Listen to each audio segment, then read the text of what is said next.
Halo, saya Imam Muroji, mahasiswa dari Universitas Esa Unggul Jakarta, mengambil studi Magister Ilmu Komputer, dan pada kesempatan ini saya ingin membahas tugas dari topik dalam IT Governance yang berjudul Indikator Layanan Kota dan Lingkungan Hidup sesuai ISO 37120, studi kasus Kota Tangerang.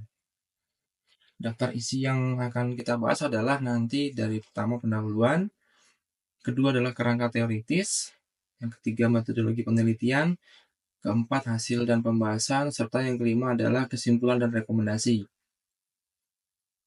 Memasuki yang pertama dari pendahuluan, yaitu latar belakang dari pentingnya indikator layanan kota yang membantu dalam mengukur efisiensi dan efektivitas pelayanan publik, memastikan responsivitas terhadap kebutuhan warga, serta mengevaluasi perkembangan kota secara berkelanjutan. Kemudian, peran ISO 37120 dalam pengembangan kota, yakni ISO 37120 memberikan standar yang jelas untuk pengukuran indikator kota yang berkelanjutan. Nah, ini mendukung pengambilan keputusan berbasis data dan strategi dalam pembangunan yang lebih tepat sasaran.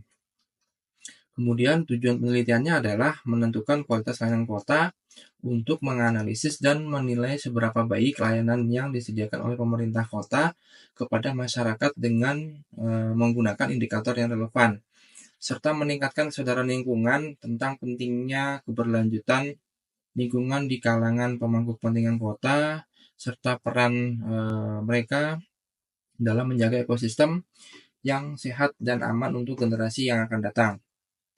Selanjutnya adalah kerangka teoritis, di mana standar ISO 37120 mendefinisikan adalah standar internasional yang menyediakan indikator untuk mengukur kinerja layanan kota dan kualitas hidup. Nah, ini mencakup data kuantitatif untuk perencanaan dan pengelolaan kota.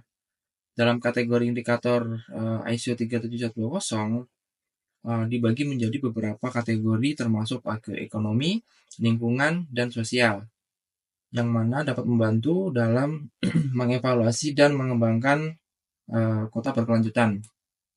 Nah, di sini terdapat indikator layanan kota, yaitu yang pertama jenis-jenis layanan kota, meliputi layanan kesehatan, pendidikan, transportasi, dan keamanan, yang semuanya berkontribusi pada kesejahteraan masyarakat dan daya tarik kawasan urban. Yang kedua adalah tentang analisis indikator untuk Kota Tangerang. Nah, yang bertujuan untuk mengevaluasi efektivitas layanan publik saat ini, serta mengidentifikasi area perbaikan untuk pengelolaan kota yang lebih baik lagi. Nah, untuk metodologi penelitiannya, yakni terdapat pendekatan penelitian yang pertama kualitatif dan yang kedua adalah kuantitatif. Nah, di mana penelitian kualitatif berfokus pada pemahaman fenomena melalui data non-numerik, sementara untuk penelitian kuantitatif menggunakan data numerik untuk analisis statistik yang memberikan hasil lebih terukur. Kemudian metode pengumpulan datanya yaitu mencakup pada wawancara, survei, observasi, dan analisis dokumen.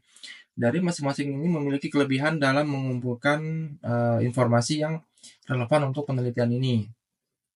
Selanjutnya adalah lokasi dan subjek penelitian ini berfokus pada Kota Tangerang, di mana Kota Tangerang itu adalah kota yang berkembang pesat di Indonesia, dikenal dengan infrastruktur modern dan populasi yang beragam, berperan penting dalam penelitian sosial dan ekonomi.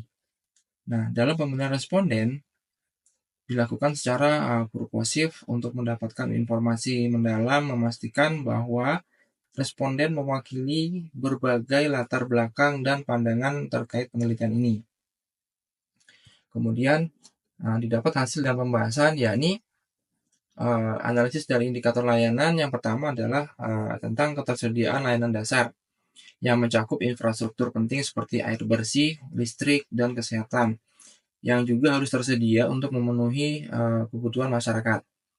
Kemudian, untuk kualitas layanan dan aksesibilitas meliputi kepuasan pengguna terhadap layanan yang diterima, serta aksesibilitas yang mengacu pada kemudahan masyarakat dalam mengakses layanan tersebut. Nah, di lingkungan hidup di Kota Tangerang terdapat 2 indikator, yaitu indikator kualitas udara dan pengelolaan limbah. Nah, yang pertama adalah indikator kualitas udara mencatat tingkat polusi dan komponen yang berbahaya. Ini penting untuk kesehatan masyarakat dan perlu adanya data berkelanjutan untuk penanganan dari polusi udara ini. Yang kedua adalah perihal pengelolaan limbah yang meliputi strategi dan praktik yang diterapkan untuk mengurangi, mendaur ulang, dan mengelola limbah padat dan cair demi keberlanjutan di lingkungan tersebut.